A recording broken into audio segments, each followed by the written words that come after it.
네, 안녕하세요. 다시 우리 강의 시간이 되었네요. 이제 12주차 강의가 아마 진행이 되는 건데요. 아직 강의 일정표에 보면 여러 가지의 우리 주제가 남아 있습니다.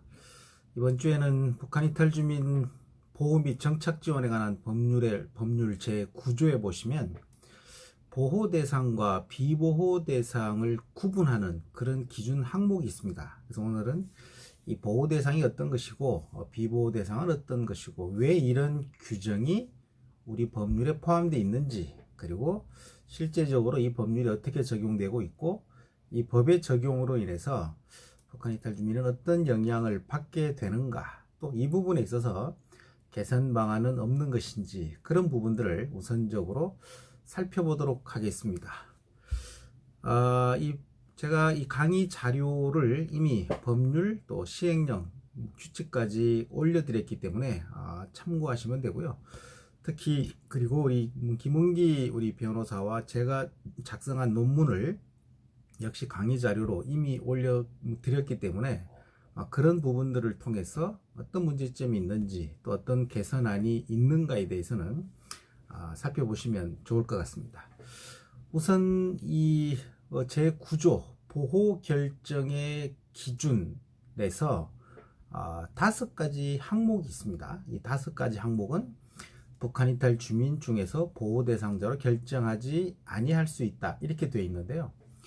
앞전에도 이야기했습니다만 북한 주민이 남쪽에 들어오면 그것이 어떤 경로로 어떤 목적으로 들어왔든지 간에 국가정보원에서 이분들이 북한 주민이 맞는가에 대해서 확인하는 과정을 거친다 그랬습니다. 그래서 북한 주민이 맞다면 어떠한 조건, 탈북 목적이 무엇이든 어떤 것에 관계없이 대한민국 국민으로서 인정이 되는 것인데요. 그러고 나면 이제 탈북 목적이 무엇인지, 탈북 과정이 어떠했던 것인지, 대공용이점은 없는 것인지, 이런 부분들을 조사를 하게 되어 있습니다.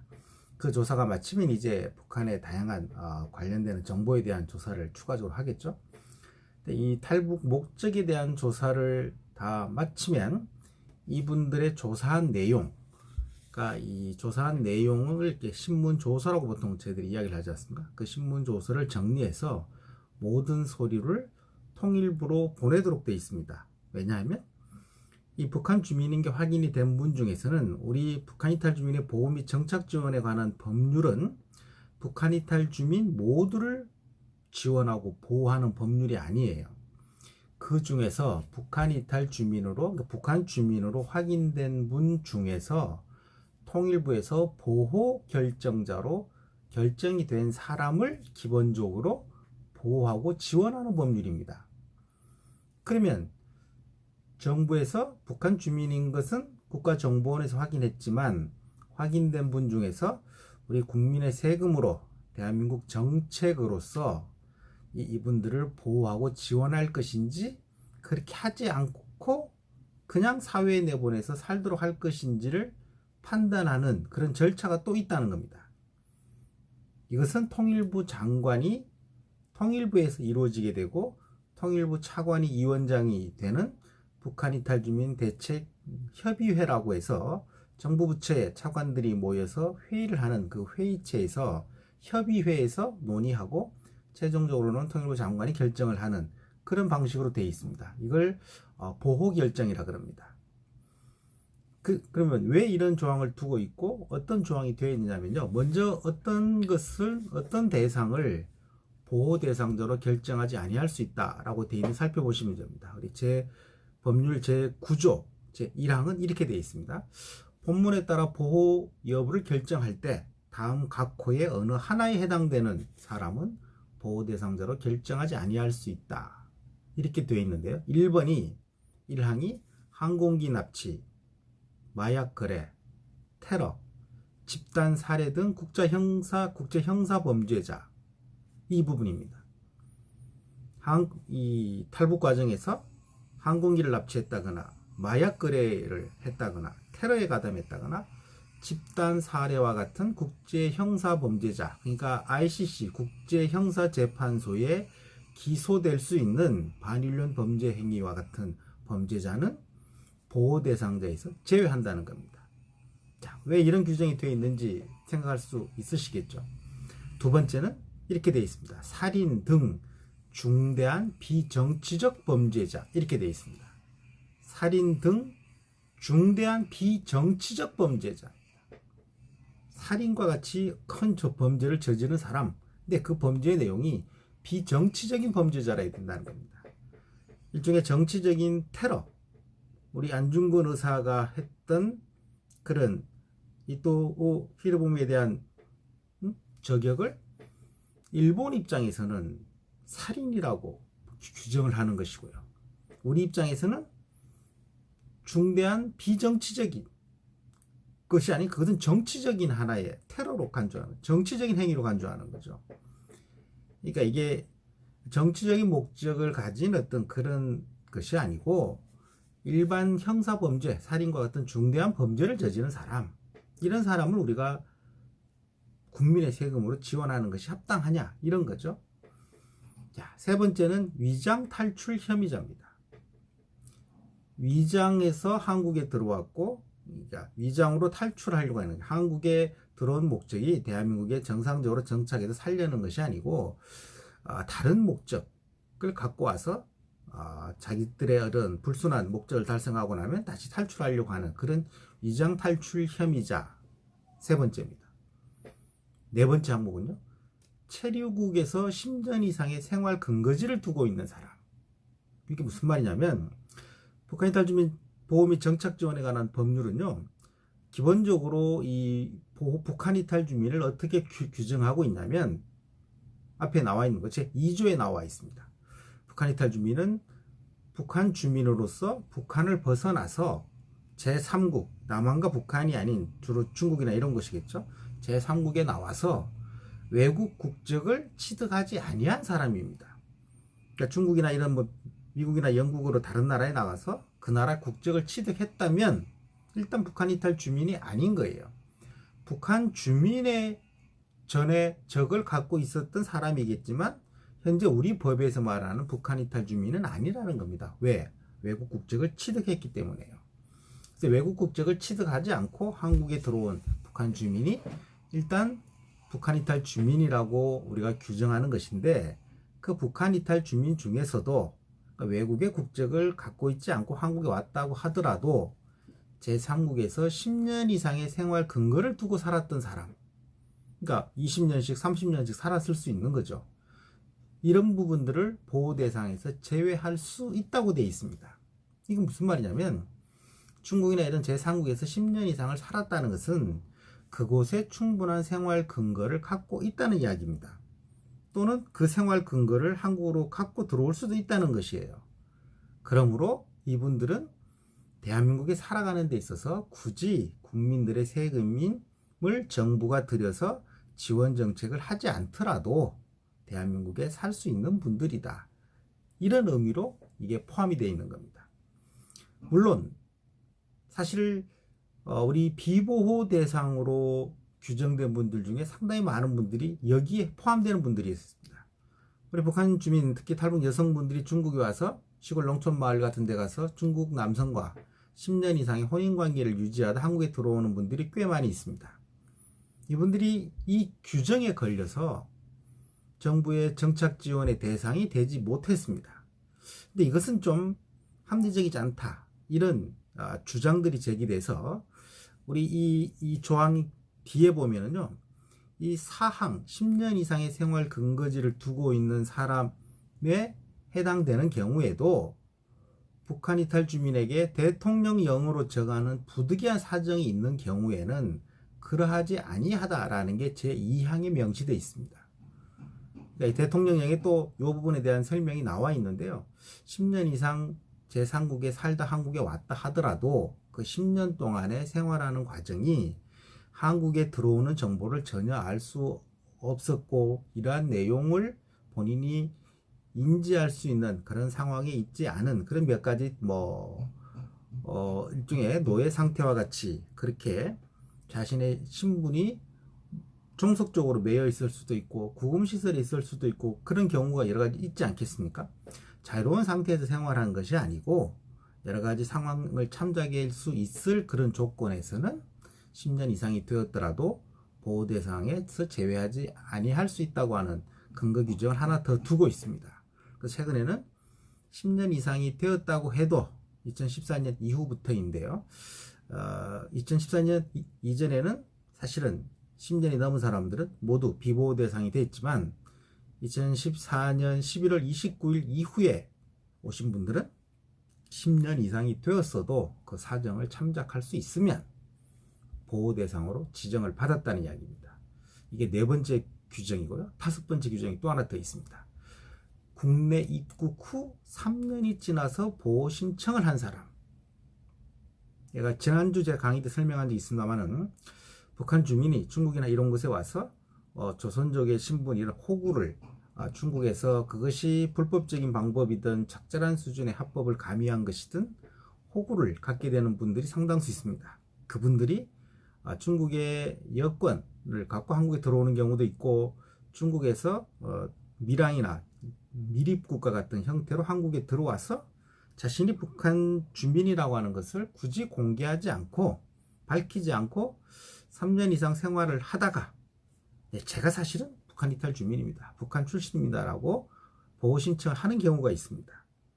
이 부분에 있어서는 3년 이상이 되면 굳이 대한민국 정부의 세금으로 지원하는 것 적절하지 않겠다라고 해서 이 경우에도 보호 신청에서 제외하도록 되어 있습니다. 사실 이거는 지난해까지는요, 이게 1년 이상으로 되어 있었습니다.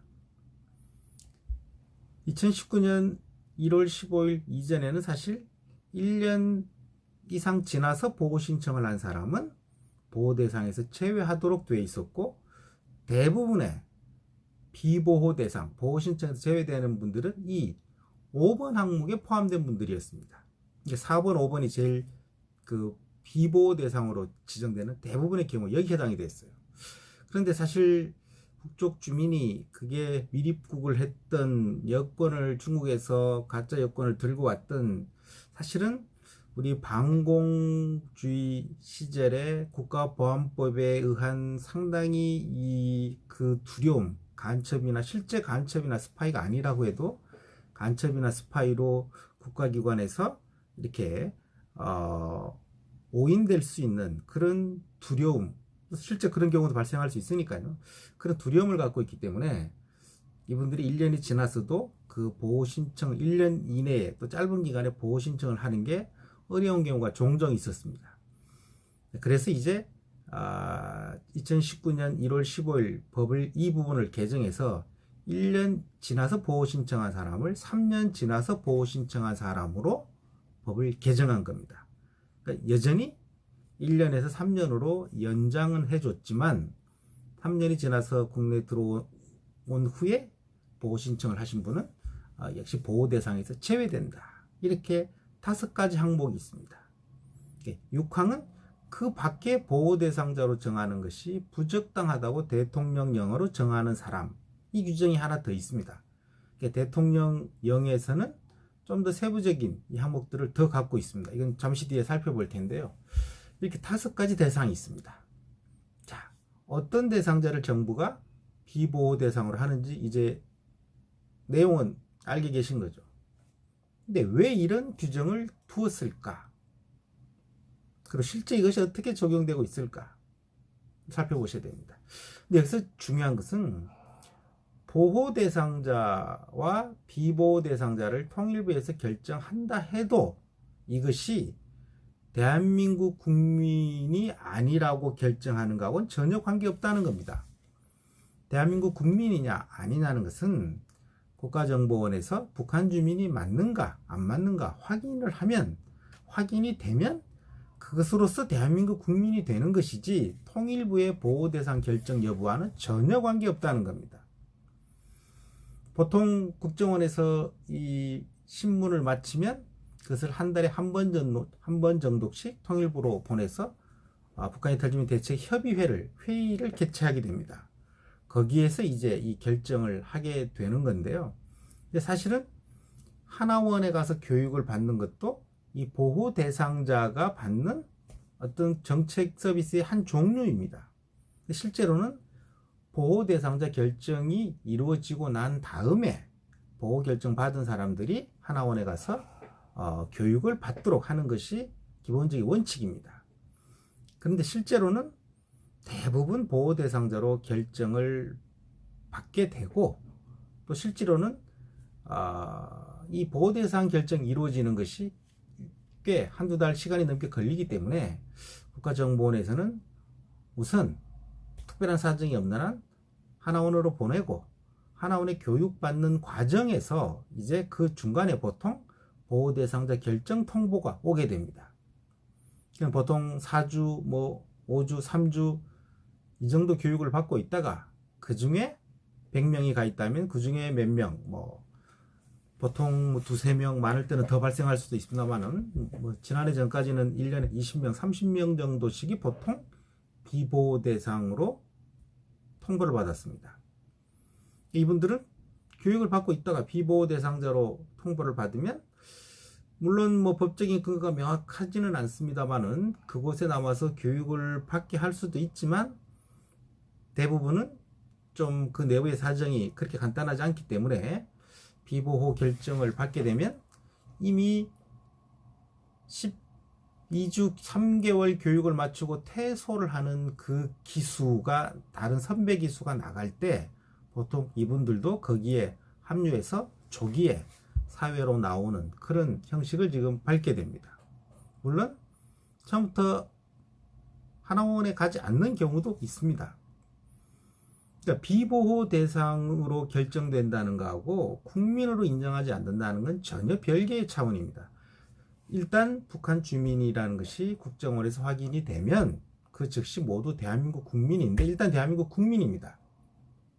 그 중에서 비보호 대상자로 아까 말한 5개 항목에 포함이 되면 당신들한테는 대한민국 국민으로서 대한민국 땅에 살 수 있도록 하는 것은 당연한 국민의 권리이니까 추방하거나 그럴 수는 없고, 대한민국 국민이니까요.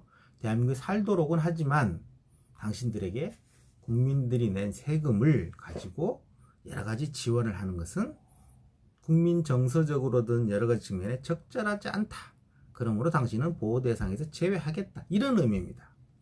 그러면 어떻게 되냐면 국가정보원에서 주민등록은 대한민국 국민으로서 당연히 발급받는 거예요. 주민등록을 갖고서 아무런 보호를 받지 못하고 사회에 나가서 생활을 하는 겁니다. 북한으로 돌려보내는 게 아니에요. 대한민국 국민입니다. 그러니까 북한 이탈 주민의 보호 및 정착 지원에 관한 법률에 정착금을 북한 이탈 주민은 받도록 돼 있고, 주택을 받도록 돼 있고, 대학까지 특례 입학에 대학까지 학비가 면제되도록 돼 있고, 의료 보호 일종 혜택을 받을 수 있게 돼 있고, 취업에 대한 다양한 혜택을 받을 수 돼 있고, 아주 다양한 직업훈련이나 취업이나 영농정착이나 세제 혜택이나 특별임용이나 다양한 혜택이 있습니다. 이것을 받을 수 없다 이 말입니다. 그냥 주민등록만 받고 사회 나가서 열심히 사세요 이런 말이에요. 이게 비보호 대상입니다. 이 비보호 대상은 북한으로 추방하는 게 아니라는 거예요. 근데 실제로는 이제 문제가 발생합니다. 왜냐하면 당장 주거시설이 없는데, 임대아파트를 북한 이탈 주민은 정부로부터 받게 되는데 임대아파트를 받을 수 없었던 겁니다. 또 정착금도 없는 거죠. 그러니까 초기에 1명, 2명 90년대 후반 2000년대 발생할 때는 아주 인원이 소규모였습니다. 이런 분들이. 주로 하나원에서 이런 분들을 알게 되면 우리 종교기관, 종교시설에서 운영하는, 주로 신부님이나 수녀님들이 운영하는 그런 생활형, 기숙형 그런 시설이 있죠. 당장 먹고 입고 자야 되니까. 그런 곳에 부탁을 해서 이분들이 들어가고, 그곳에서 생활하면서 주거가 해결이 되니까 생활하면서 이제 직장을 빠르게 잡아서 자신이 돈을 벌어서 생활하고 주거를 확보하고 이런 방식으로 생활을 하게 된 거죠. 근데 점차 이런 분들이 숫자가 20명, 30명이 많아진 겁니다.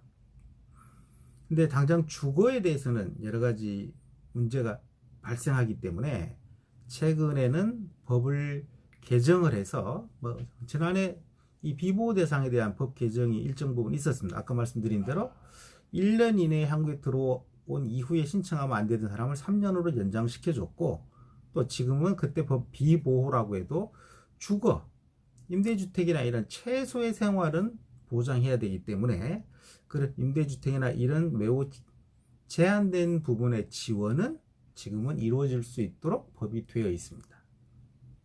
자, 이런 법 규정을 우리 법률에 명시가 되어 있는데요. 왜 이렇게 했을까요? 자, 항공기 납치, 마약 거래, 테러, 집단 살해 등 국제 형사 범죄자, 살인과 같은 중대한 비정치적인 범죄자, 위장 탈출 혐의자, 해외에서 10년 이상을 살아서 생활 근거지를 갖고 있는 사람, 국내에 북한 이탈 주민이라고 하지 않고 속이거나 다른 방법으로 와서 3년이나 은근히 살다가 신청한 사람, 이런 사람도 북한 적이 확인되면 모두 대한민국 국민으로서 주민등록을 부여하고 살도록 당연히 허용은 하지만, 이분들에게 국민들의 세금을 들여서 적착금 주고 대학까지 무상으로 특례 입학시키고 무상 교육을 시키고 모든 혜택을 준다면 국민들의 정서적으로, 감정적으로 이걸 쉽게 동의할 수 있을까? 이런 부분에 문제가 생기겠죠. 아마 그런 측면들을 고려해서 이 해당자에 대해서는 대한민국에 살도록 하는 것은 허용하지만 세금으로 지원은 하지 않는 것이 합당한 것이 아닌가라고 하는 이런 규정을 두게 된 겁니다. 사실 이런 규정은 동서독의 경우에 동독에서 서독으로 넘어온 분들에 대해서 일정 부분 이런 규정이 포함되어 있었습니다. 그런 부분들을 가져온 것이죠. 그러니까 추방하는 조건하고 받아들이지 수용하지 않는 것하고는 전혀 관계없다는 겁니다. 대한민국 법률은 헌법이든 이 보험이 정착 지원에 관한 법률이든 국적법이든 어떠한 법률에서도 북한 사람이 한국으로 와서 북한 사람인 게 확인되면 나는 당신들은 모른다, 다시 북한으로 돌아가라, 추방하겠다, 이런 법 규정은 전혀 존재하지 않는다는 겁니다. 전원 수용한다는 겁니다. 김영삼 정부 이후에 대한민국 정부의 북한 이탈 주민 정책의 제1원칙은 북한 이탈 주민은 전원 수용을 하되 탈북을 유도하거나 장려하지는 않겠다, 이거였습니다. 지금까지도 그 원칙이 글쎄요, 지난해 강원도 동해상으로 들어온 우리 탈북 어무 2명을 판문점에서 강제 북송한 사건 때문에 지금은 그 원칙이 그대로 적용되고 있다고 말할 수 없겠지만, 적어도 정부의 기조는 역대 정권의 여러 번 교체에도 불구하고 이 원칙을 준수해 왔습니다. 북한 주민은 한국에 오면 모두 대한민국 국민이다, 이 말인 거죠.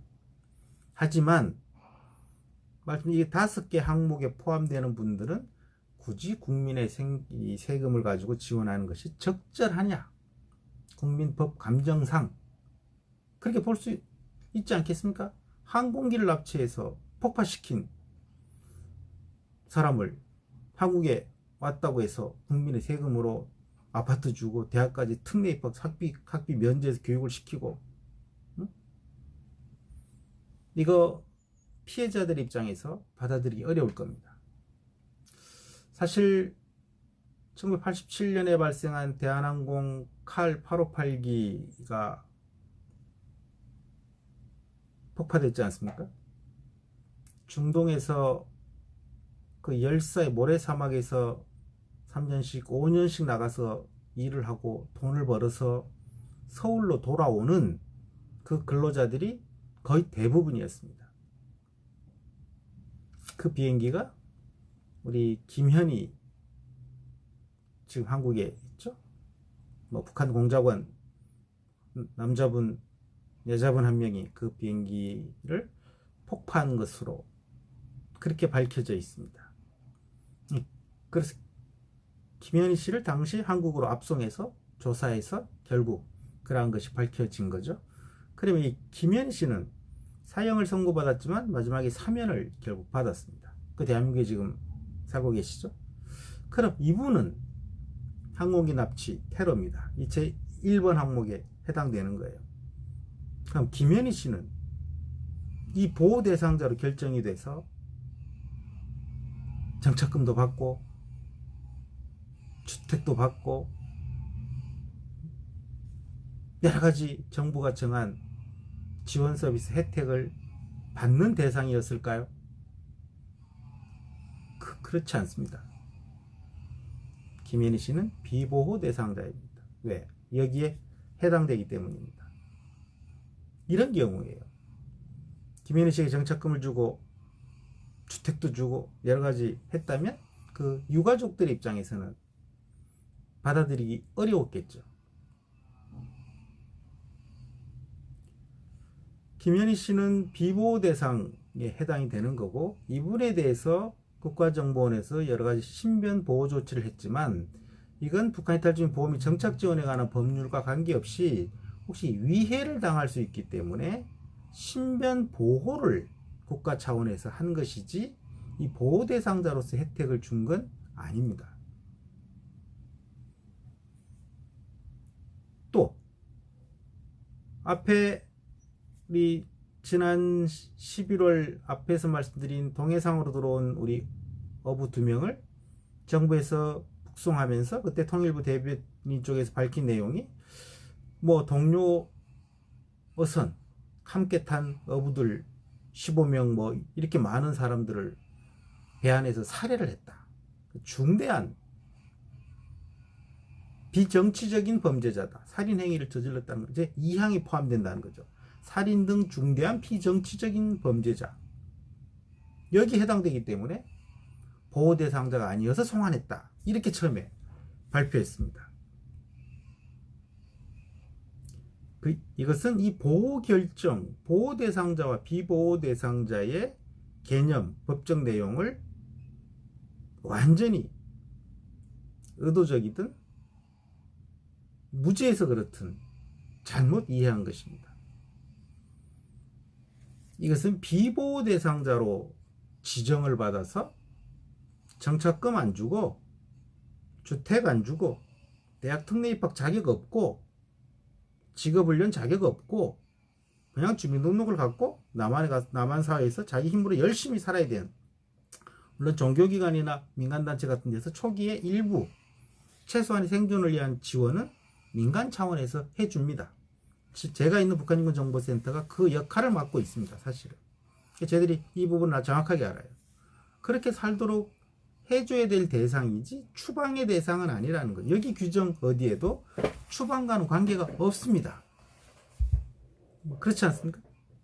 이게 그런 경우를 대비해서 법 제도가 이렇게 만들어져 있는 겁니다.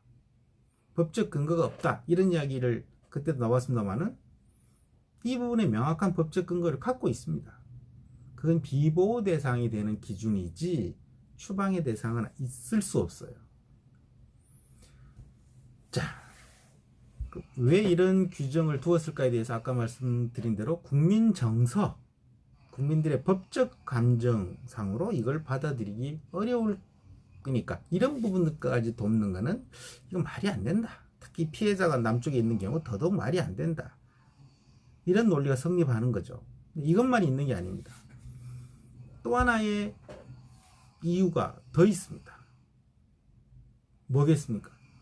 국민 정서적으로 저런 범죄를 저지른 사람, 저런 마약을 한 사람 충분하게 해외에서도 살 수 있는데 한국에 살겠다고 온 사람, 뭐 국내 와서 3년 동안 뭐 했는지도 모르겠는데 3년 이상이나 한국에서 뭐하고 살다가 신고하기 때문에 충분히 한국에 이미 살 수 있는 근거가 갖고 있는데 이런 사람까지 지원해야 되느냐, 이런 국민의 정서적인 부분이 이런 규정을 둔 하나의 원인이라고 했는데요. 또 하나 이유가 더 있다는 겁니다. 앞에 김은기 변호사가 쓴 논문 여러분 강의 자료로 올려드린 그 내용에 보시면 실제 북한에서 저지른 범죄 행위가 있을 수 있죠. 그러한 행위를 자행하고 한국에 들어왔을 때 그 북한의 그 피해자는 북한에 있지 않겠습니까? 뭐 여러 가지 범죄 행위가 북한에서도 발생할 수 있는 거잖아요. 그런 가해자의 입장에 있는 사람이 한국으로 오면 그 범죄 행위에 대해서 한국에서 조사하고 재판을 하고 해서 처벌할 수 있느냐, 그런 부분에 대한 설명이 되어 있습니다. 물론 지난해 11월 발생한 동해상 어부 2명에 대해서도 정부에서 그런 이야기를 역시 밝혔죠. 실제적으로 범죄 행위를 저지르고 왔는데 그걸 본인이 진술했는데 그래서 우리는 못 받아들이고 북한으로 돌려보냈다. 김은기 변호사의 논문에 보면 우리 헌법상으로도 우리 법률상으로도 북한에서 자행된 범죄 행위에 대해서 우리 수사기관이 일정 부분 수사할 수도 있고 재판을 할 수도 있다. 단 그것이 매우 제한적이다. 뭐 할 수는 있지만 적용하기가 쉽지는 않다. 이런 정도로 정리될 수 있겠죠. 불가능한 건 아니라는 겁니다. 또 실제로도 북한에서 범죄 행위를 가지고 또 중국에서 해외에서의 범죄 행위를 가지고 남쪽에 와서 처벌받은 판례도 김은기 변호사의 글에 나와 있고 제가 쓴 글에도 나와 있습니다. 우리 법체계에서 가능은 하도록 되어 있지만 실제적으로는 쉽지 않다. 왜 쉽지 않느냐? 사람을 처벌하기 위한 정도의 조사, 수사라면 현지에서 가해자, 피해자에 대한 수사가 다 이루어져야 되고, 그렇죠? 현장 검증도 있어야 될 거고, 증거 물품에 대한 하나하나 다 확인 작업도 있어야 되겠죠. 그런데 지금 남북한은 형사 관련한 협약이 맺어져 있지 않습니다. 서로 인터폴을 통한 수사 공조라든지 범죄인 인도라든지 서로 양쪽에서 수사관들이, 검사들이 서로 방문해서 확인하고 공동으로 조사하고 할 수 있는 그런 체계가 없다는 거죠. 그러니까 북한에 가서 조사해야 될 필요가 있는데 북한으로 갈 수 없지 않습니까? 그렇다고 이분을 북한으로 돌려보낼 수도 없는 거 아니에요. 그러니까 실제적으로 북한에서 발생한 범죄 행위의 경우에 가해자와 피해자가 모두 한국에 와 있고 그 증거를 확인하는 과정이 가능하고, 이런 경우에는 우리 수사기관이 수사하고 재판을 받아서 거기에 대한 판결이 내려진 경우도 있지만 그러한 조건이 다 충족되는 경우는 그렇게 많지 않다는 거죠. 그래서 일정한 제약 요인은 있다는 겁니다. 하지만 불가능한 것은 아니다는 거예요. 그래서 우리 정부에서는 그러한 이 형사 범죄를 저지르고 왔기 때문에 돌려보냈다, 이렇게 설명했는데요.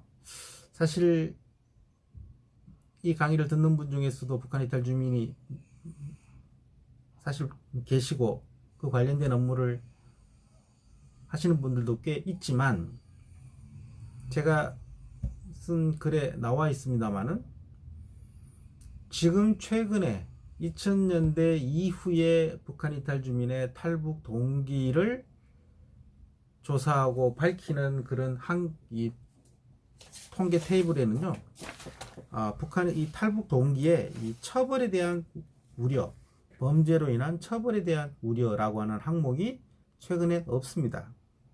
자유를 찾아서 뭐 경제적인 이유, 가족의 동반 생활을 위해서 뭐 이러이러한 탈북 목적, 탈북 동기에 대한 카테고리를 그렇게 잡고 있는데요.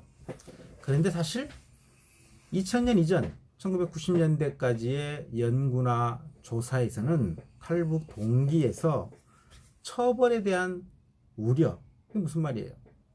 북한에서 어떤 이유로든 처벌을 받을 상황에 처해져 있었기 때문에 그것이 범죄일 수도 있고, 또는 범죄는 아닌데 억울하게 누명을 쓴 경우도 포함될 수 있겠죠. 하지만 상당수는 실제 어떤 범죄 행위에 포함됐을 가능성이 높습니다. 그런 범죄나 처벌에 대한 우려 때문에 탈북했다, 이게 탈북 동기의 중요한 항목에 포함이 되어 있었습니다. 근데 그 비율이 얼마나 되는 줄 아십니까? 제가 2001년에 쓴 책자에 나와 있는데요. 여러분들 여기 자세히 보시면 테이블이 나와 있는데 그냥 비율을 제가 알려드리겠습니다. 1990년대 들어오신 분, 90년대요.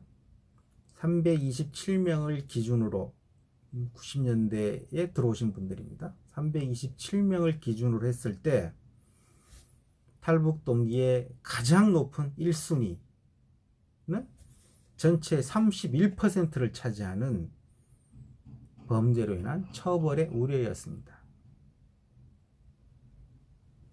통일부에서 범죄를 저질렀기 때문에 이 사람은 참다운 기순이 아니고 기순의 진정성을 통일부가 인정할 수 없었다. 왜 기순의 진정성 인정할 수 없었냐?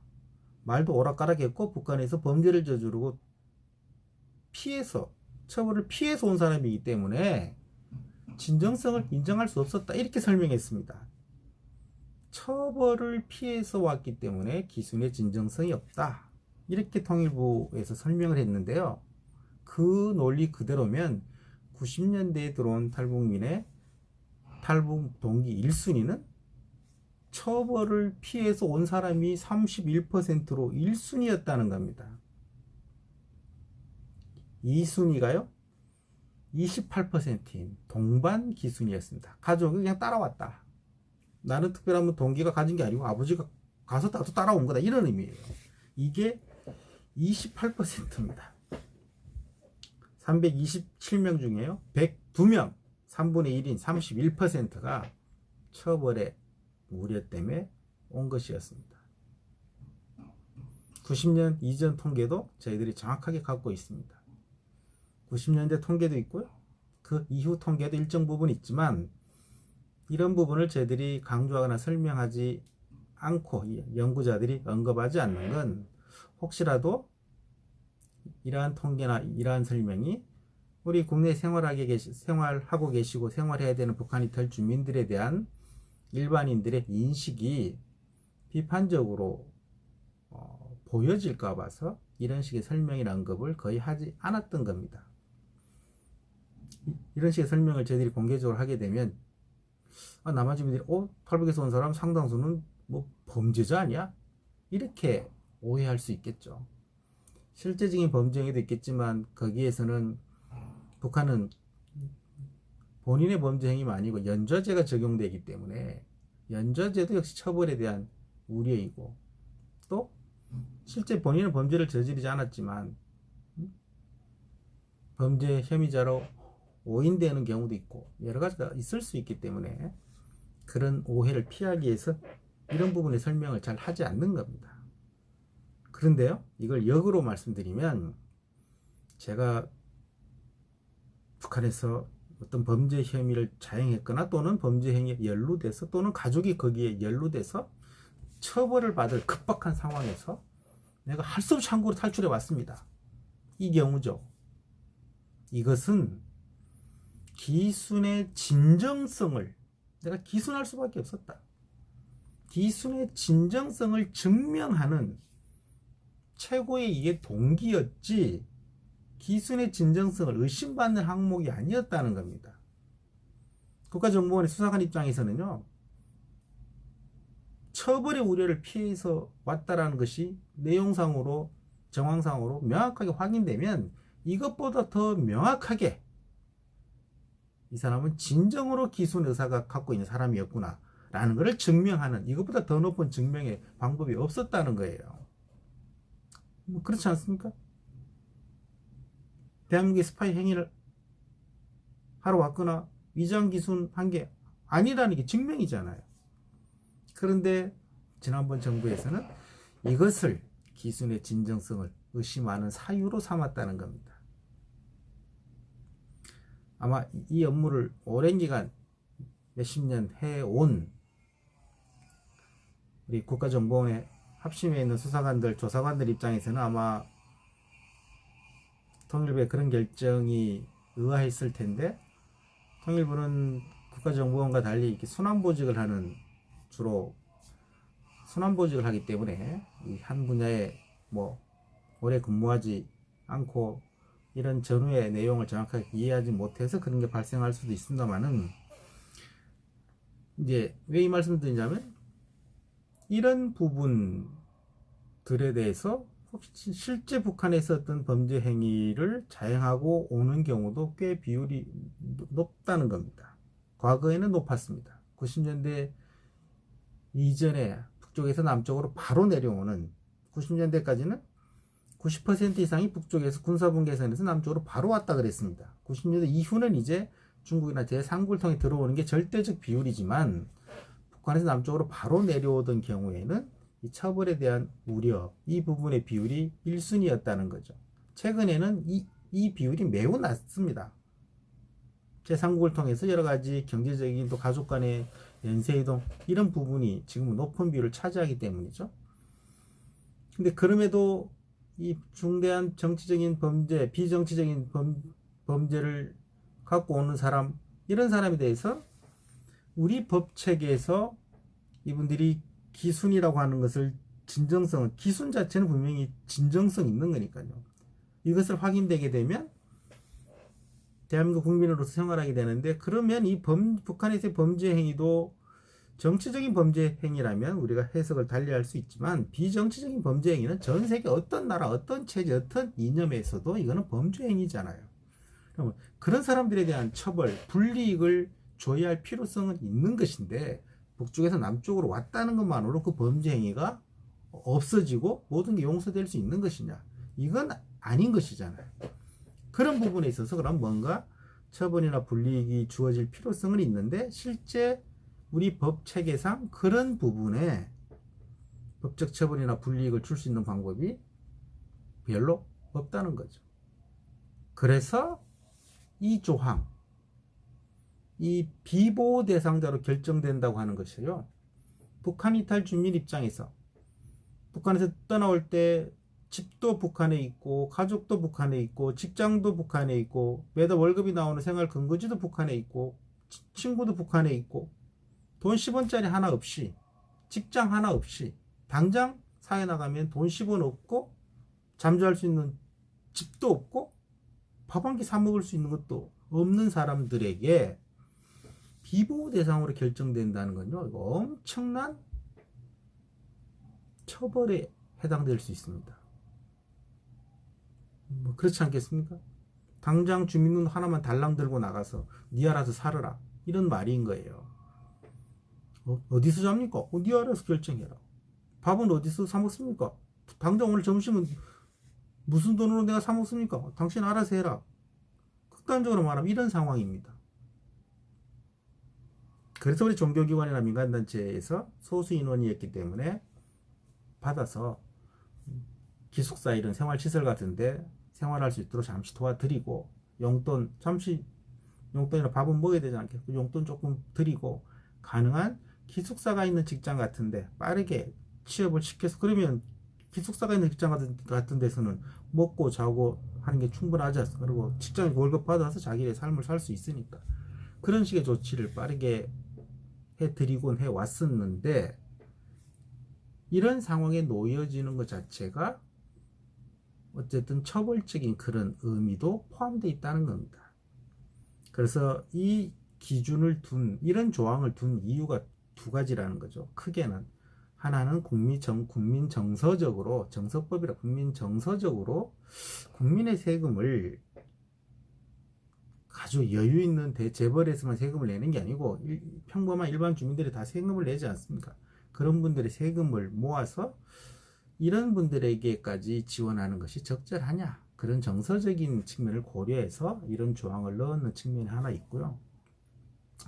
또 하나는 뭐 사실 10년 이상 해외에 살았고 한국에 3년 이상 이런 분들은 우리가 굳이 정부 세금으로 지원하지 않아도 본인이 이미 살아왔고 살고 있기 때문에 그런 삶의 근거를 이미 갖고 있으니까 굳이 정부 세금으로 지원하지 않아도 된다. 그래서 이 규정이 포함된 4번, 5번은 그런 규정이죠. 그런 것도 있고요. 사실 더 하나 더 세 번째가 바로 이런 부분이죠. 1번, 2번, 3번에 해당되는 범죄 혐의와 그런 것에 해당되는 부분들은 좀 실제적인 어떤 불이익을 주고 그렇지 않은 사람과 그런 사람과의 차별성, 그리고 일정 수준의 처벌적인 의미, 처벌이라고 말은 하지 않고 꼭 그렇게 규정하기 어려운 면도 있지만 그런 측면들을 고려해서 이 조항을 넣었다는 겁니다. 그래서 지금 운용하고 있는 거예요. 이게 말씀드린 대로 지난해 법을 개정해서 이 1년 이상 지나면 안 되는 사람을 3년 이상으로 바꿔주고 이렇게 했는데, 그 전까지는 1년에 20명, 30명 그 정도가 매년 나왔습니다. 최근 한 10여 년 동안은요. 통일부 자료에 보면 뭐 비보호 대상자 200명, 300명 수준이다 라고 하는 통계도 있고요. 저희들의 파악하기에는 3만 5천여 명 중에 이제 그 전체 통계를 합치면 4,500명 정도가 사실은 이 비보호 대상으로 저희들은 그렇게 보고 있는데, 뭐 정부는 시점을 어떻게 잡느냐에 따라서 300여 명으로 파악하기도 하고 그렇습니다. 최근 한 10여 년 동안은 연간 20명에서 30명 정도가 발생했습니다. 근데 저희들이 이 비보호 대상자들에 대한 최소한의 지원을 하는 게 맞겠다. 이분들이 어떻게 살고 있냐, 그런 부분들을 저희 북한인권정보센터가 조사도 하고 세미나도 하고 그런 결과물을 발표하기도 하고, 그리고 이 법 개정을 요구하고 해서 저희들이 요구만은 아니었겠습니다만은 지난해 이 1년이 3년 이상으로 변경됐고, 또 10년 이상이 해외에서 지났더라도 그 정상을 참작해서 보호 대상자로 인정해 줄 수 있는 그런 조항들이 법에 추가가 되면서요, 최근에는 비보호 대상으로 지정되는 분이 숫자가 매우 줄었습니다. 그러니까 보호 대상자가 훨씬 더 늘고 비보호 대상이 좁혀졌다는 거죠. 막 그런 상태이지만 기존의 비보호 대상으로 결정된 사람이 소급해서 보호 대상자가 되지는 않기 때문에 기존에 역시 몇백 명의 비보호 대상자가 있고, 여전히 지금도 소수이지만 이 비보호 대상자는 발생되고 있다는 겁니다. 근데 비보호 대상자 입장에서는요, 굉장히 억울하게 이야기하는 분들이 많이 있습니다. 뭐 본인이 직접 범죄를 저지른 것도 아니고 연루된 경우도 있고 여러 가지 있을 수 있지 않습니까? 또 한국에 여러 가지 중국 여권을 들고 왔지만 두려움 때문에 뭐 빨리 신청하지 못한 사람들도 있고 여러 가지 이유가 있어요. 근데 이분들은 정부로부터 달랑 주민등록증 하나만 받고 사회 나가 살기 때문에 대한민국 정부에 빚진 것이 없다. 대한민국 정부로부터 10원짜리 하나 받은 것도 없고, 대한민국 정부로부터 도움 받은 것도 없고, 이런 인식을 갖게 되는 거예요. 어떻게 보면 굉장히 불평, 불만, 또 북한이 보호 대상인 북한 이탈 주민도 굉장히 생활이 어렵고 일자리 구하기가 어려운데 비보호 대상은 얼마나 더 어렵겠습니까? 더 열악하고, 저희들 조사한 결과 논문에 보면 훨씬 더 어렵다는 게 나타납니다. 3배 이상 어려운 걸로 나타나요. 근데 이분들은 그러면 어떤 상태에 가장 북한 이탈 주민도 어려운데 훨씬 더 어려운 입장에 있고, 정부로부터 받은 게 없기 때문에 정부에 신세진 것도 없고 정부에 대한 불만이 훨씬 높을 수 있습니다. 민간에서도 이 부분에 대한 지원은 저희들을 제외하면 잘 찾아보기 어렵습니다. 왜? 이 비보호 대상자가 어떤 사람이냐라고 대상에 대한 설명을 해주면요, 우리 일반 주민들이 절레절레 이렇게 씩 도와주려다가 더 뒤로 빠지게 됩니다. 요즘 제3국으로 이주하는 분들이 많고 그 중에 제2북 북한 다시 돌아가는 사람들도 있다고 하는데, 비보호 대상자들은 그럴 수 있는 위험성이 더 높을 수도 있겠죠. 사실 역으로 말씀드리면요, 비보호 대상 1번에서 5번까지 있는 분들은 사실은 국가에서 더 특별한 관리, 특별한 보호 체계를 가동해야 되는 분들입니다.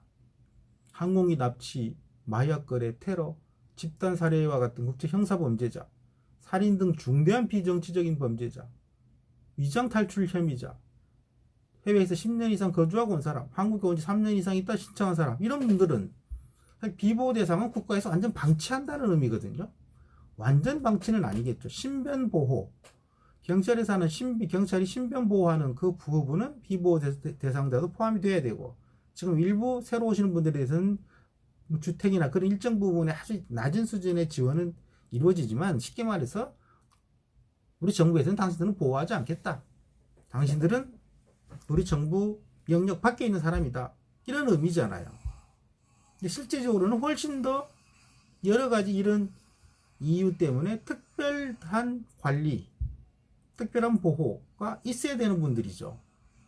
국민 정서적으로는 그러하지만 국가적 차원에서는 방치해서는 안 되는 분들입니다. 좀 더 특별한, 더 높은 수준의 지원을 하라는 의미가 아니고 좀 더 높은 수준의 관리, 높은 수준의 보호, 예를 들면 무엇인가 다른 형태가 있어야 한다는 거예요.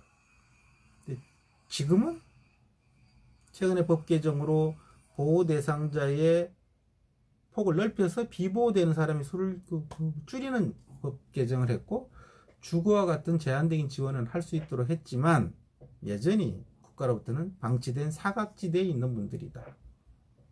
혹시 이분들이 제3국으로 나가고 재입국해서 대한민국에 대해서 난 하나도 대한민국에 도움받은 적도 신세진 적도 어떤 것도 도움받은 게 없다. 차별과 냉대만 받았다. 라고 하면 뭐라고 대응할 수 있겠습니까?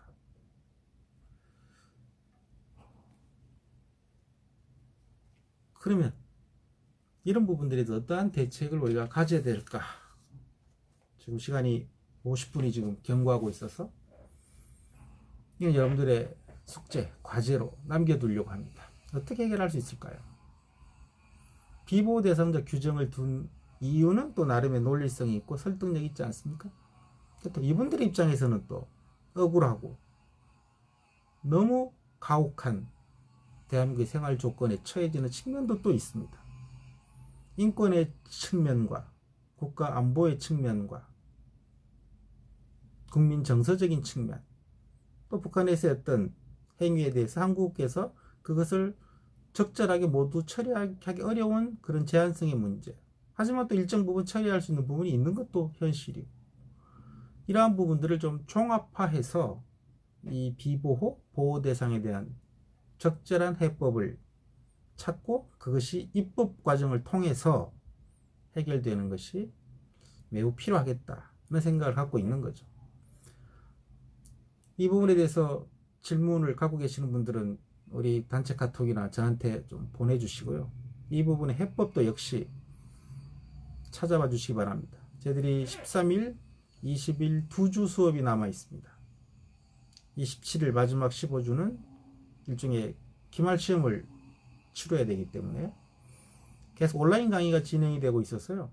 학교에서 대면 강의가 가능하도록은 돼 있지만 현재 우리 코로나 사태로서는 대면 강의가 쉽지 않을 거라고 보기 때문에 13주 13일 20일 강의도 가능하다면 온라인 강의를 올려놓을 생각입니다. 그리고 마지막 15주차 27일은 제가 평소에는 기말시험이라는 걸 치른 적이 한 번도 없습니다만은 이번에는 사정상 기말시험이라기보다는 기말 페이퍼를 일종의 과제를 받아서 여러분들의 성적을 평가하는 방식을 진행하려고 합니다. 그래서 동영상은 2번이 올려지게 되는데요. 뒤에 다시 공지가 나가겠습니다만은 20일 토요일 오후 4시 제 강의 시간이죠. 이 시간에는 정규 강의는 아니지만 우리 수강생들, 우리 법무대학원에 있는 우리 제 전공을 수업을 듣는 학생들과 우리 일반대학원의 통일북한법 석박사 과정 학생들이 항상 매년 종강 미팅을 함께 했습니다. 이번 학기에도 그것은 수업과는 관계없이 종강 미팅을 20일 오후 4시에 학교가 아닌 외부에서 서로 논의하는 시간을 가지려고 합니다. 공지가 올려지면 거기에 참조하시면 되고요. 강의는 2주가 더 진행되고 수시로 질문을 보내주시면 좋겠다는 겁니다. 그리고 기말 27일 그 주에는 제가 특정한 과제를 부여해서 그 과제에 대한 페이퍼, 보고서를 받는 것으로 이 학기의 평가를 마무리하려고 합니다. 우리 이영숙 선생님이 질문해 주신 것 아직도 이번 주도 답을 못하고 있습니다만은 이제 강의 계획서의 12주, 13주, 14주 차가 사실 우리 중간중간 강의에 다룬 부분들이 있고 어떻게 하면 개선이 이루어질 수 있을까? 일본에는 조선적, 중국에 있는 역시 조선적과 화교 이런 부분들에 대한 것이 다루어져야 되는데요. 그런 것은 13일, 20일 2주 남은 기간에 여러분들이 올려준 질문과 강의 계획서에 나와 있는 나머지 부분들을 더 소화하고 답변을 하도록 하겠습니다. 지금 제가 2, 3분 동안 말씀드린 건 향후 강의 진행에 대한 내용이었고요.